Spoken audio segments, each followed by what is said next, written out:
Hey, what's up, guys? Mike's here. Alright, read this epic conclusion of Moth and Flame. It has been a while right now, and it's been like a few months since reading this one. This part 10 and 11 is not safe for work, and now you're in December, so we're gonna have a holiday spirit now. So, let's cheer you on with this holiday spirit.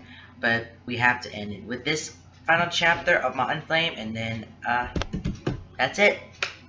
That'll be the end of the whole story. Let's do this. How are you holding up, buddy? Lance asked, dragging a tattooed gun across his best friend's back.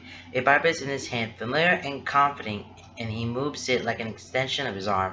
Slow, steady, precise, unwavering.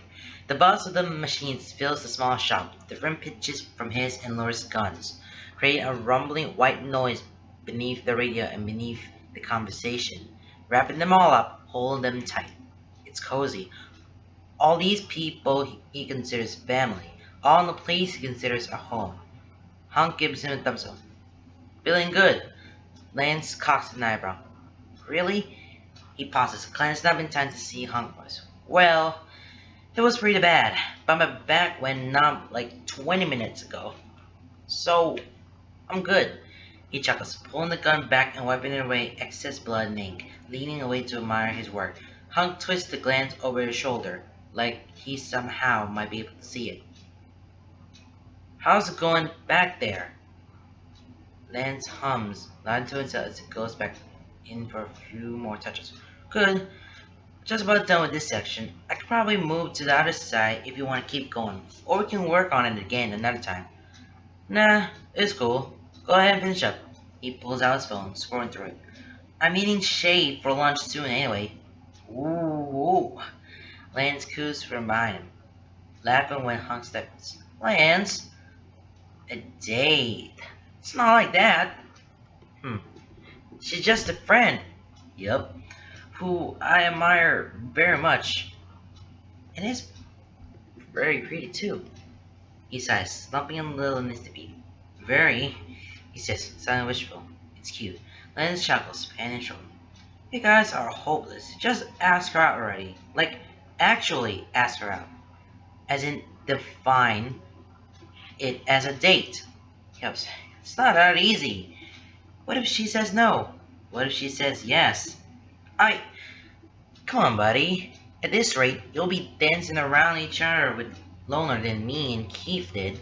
He says, I'm not sure anyone can be that obvious to mutual attraction. Okay, first of all, rude, he says, but he's holding back a laugh and wide smile stretching his lips as he glances around Hank to the next station over, where Keith is perched on one of the tattooing chairs. It's laid out flat, and he sits in the middle of it, cross-legged, back bent forward, drumsticks in his hand, as he idly beat them in various patterns on the smooth fake leather. The sound is dull and rhythmic and blends seamlessly into white noise around the shop. It's become part of the usual atmosphere over the past few months. Buzzing guns, music from the radio, Lance stops singing, Laura's rich alto voice harmonizing with his, casual conversation, laughter, beeping from Bidget's 3DS, vibrating phones, the double beats of Keith's drumsticks, and the occasional chime of the bell above the door. Keith's eyes are closed, head bobbing and swaying, hair dance around his face. He's lost in his own little world, in the music in his mind, in the feeling of the beat he lays into the chair, the melody only he can hear. He used to be awkward and stiff when hanging around the shop, self-conscious of things like this. Didn't want to stand out. Now he's comfortable just being himself, doing what he wants to do, trusting his friends see him doing what he loves, and knowing they don't mind. That he's just making himself at home and adding to that ambient sound. Lance's heart melts a bit. No, scratch that. His heart melts instantly and completely. He's adorable and cute and blends in perfectly to the backdrop of Altea tattoos, make Lance all warm and fuzzy. He's not sure how long he stares, but it's long enough for Hank to know exactly what he's doing. Long enough for him to realize he's just been sitting there with his ridiculously goofy smile on his face. Hank clears his throat loudly, small knowing smirk playing on his lips, as he gazes at Lance over his shoulder. Lance's eyes snap to him. toning his grin down just a notch. And second of all, you should just go for it, dude. I've seen the way she looks at you. And if she turns you down, I'll hit my own arm. Please don't board yourself. Please board yourself, Bid chimes in. Please don't discuss board in my establishment.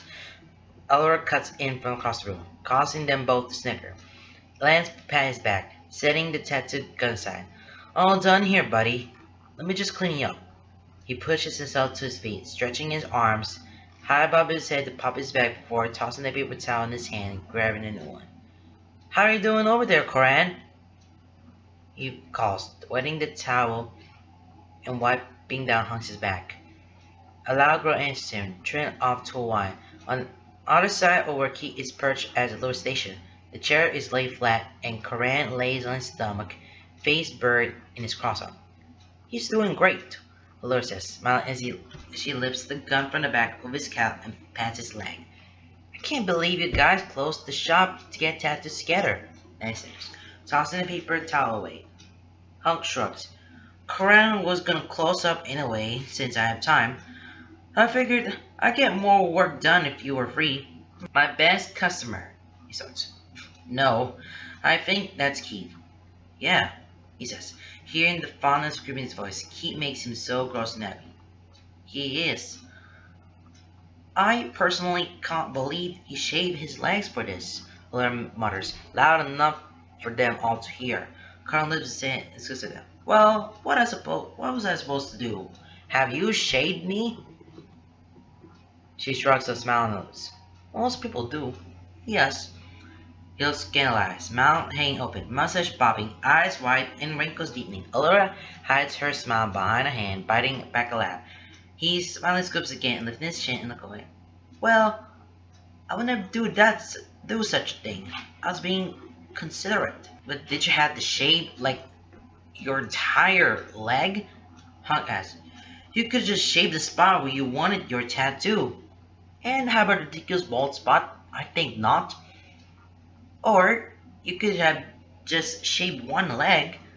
Bitch puts in from where she's sitting at the front desk, feet propped up, leaning back in the chair, 3DS in her hands.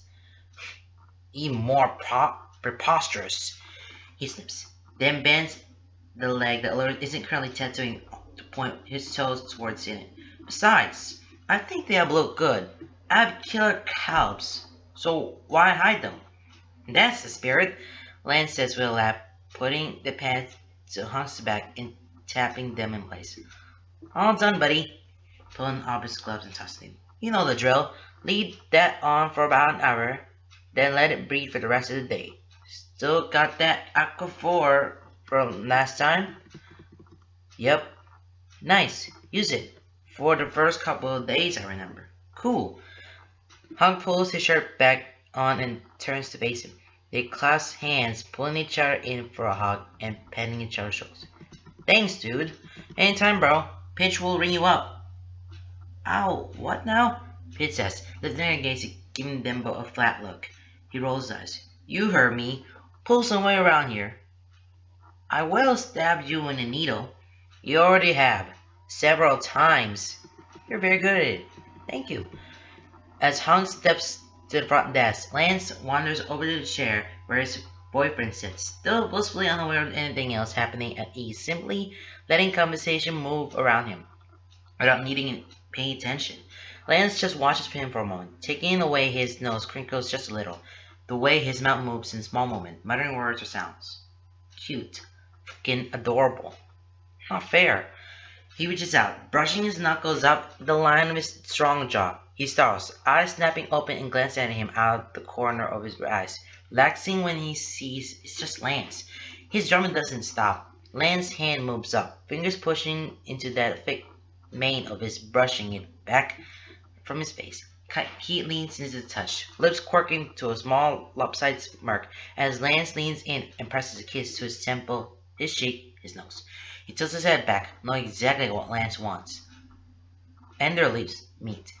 The kiss is long and languid, chaste on the surface but lingering, reveling in the feeling and the warmth. So soft, so tender, full of far too many emotions to name. Lance's chest tightens, warmth pulsing in his veins as butterflies flutter in his stomach, mind going fuzzy with the extent of it. Slowly, Keith's drumming comes to a stop, sticks falling loose and forgotten in his grip. Months. It's been months. Nearly 6 months. And it's still like this. At this rate, he doesn't think kissing will ever change, and he's okay with that. No making out of the workplace, Pidge snaps, and Lance lifts his head, turning to glare at her. Keith blinks, eyes looking dazed and lit until they sharp and cleared as he falls to his gaze to Pidge. Once she has to his session, he repeats what he said. No making out in the workplace. Keith flips her off, reaches up to wrap a hand around the back of his neck, and pulls Lance back down for another kiss. This one is nothing like its predecessor. It's hot, heavy, sloppy, and wet. Keith wastes no time shoving his tongue into his mouth, even if it's all for show. Possibly an act of rebellion to gross out Pidge. Lance can't help the little whine that sounds in the back of his throat. When Keith pulls back, there is a satisfied look on his face, dark eyes glinting dangerously as he uses the back of his gloves to wipe the spit from the proud smirk. Lance blinks at him for a moment, trying to come back down to earth. Pidge makes loud gagging sounds, complete with full body motions for Keith's benefit. Lance just smiles softly, running his fingers through Keith's hair and pushing it back to press a kiss to his forehead before stepping back. Sorry, Pidge. The customer is always right. He grins, turning on his heel to go back and clean up station. Pidge rolls her eyes, spinning the tablet around for Hunk to swipe his card and pay. He's not a customer right now, Lance shrugs. He might be as well be with how often he comes back. Pidge smirks, leaning back in her chair as she makes eye contact with Keith. He only kept coming back because he's thirsty as... With a scowl, Keith throws the drumstick at her. She screeches and throws up her arms and legs in defense, even as the stick goes wide and clatters to the ground. Lance laughs. Okay, but rude. My work is extraordinary, and Keith obviously wanted the best. His ass is nice too. Thanks, babe. Keith just grins, back straight, looking far too proud of himself. By the time Lance cleans up his station, Keith is waiting for him by the front door, talking with Hunk. Hunk's ASL has come a long way recently. He started to learn it back when they first met, but since they started dating, Keith has been around a lot more. He's picking it up quickly, but both him and Allura, Koran, as it turns out, is already fluent, which ends up being both surprising and not at all. Lance slides up next to Keith, slipping an arm around his waist. He doesn't look away from where Hunk is enthusiastically explaining his newest creation, but his smile whitens just a fraction and leans into Lance's side. They all walk out together before exchanging fist bumps and goodbyes with Hunk before he heads toward his car across the street. So, where to for lunch, babe? Keith slips away from his spies, taking his hand and walking backwards into the parking lot. His free hand goes to his face, pulling away quickly and splaying out his thumb and forefinger. Surprise! Lance grins. Ooh, kinky. Keith rolls his eyes, turning around to Howard his whitening smirk as he pulls him toward his bike. Lance follows after him, nose deep down that he'll always follow after him, drawn to those dark eyes, to the spark of fire within them, drawn to those pouty lips, accented with metal and always drawn to a smirk, a pout, a smile, a frown, drawn to those expressive brows, the way his nose crinkles, drawn to his warmth, his kindness, the soft edges of him hidden behind the jagged pieces. Because when it comes right down to it, Lance is drawn to, irrevocably and inexplicably, unconditionally and apologetically, his delicate little spitfire, warmth like the morning sun and dangerous as a raging wildfire. Lance is drawn to him, like a moth to a flame. The end. Alright, that's it. That is the end of the whole story of Moth and Flame. I mean, this is a very first Voltron fanfiction, so I never had any kind of a fanfiction for just Voltron, okay? Never have done that. But I've done many things for years, and I'm done. Whew. I mean, it's amazing for reading this. And shout out to Witty underscore name here. Follow her on Tumblr to check out some other works. Like Shut Up and Dance with Me. I don't know, there's anything else there.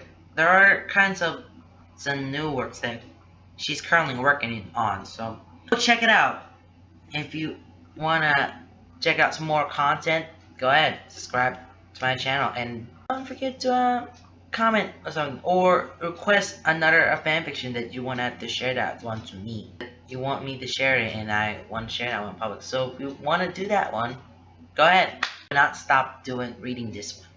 Alright guys, that's the end of the video, and I'll see you guys next time. Bye.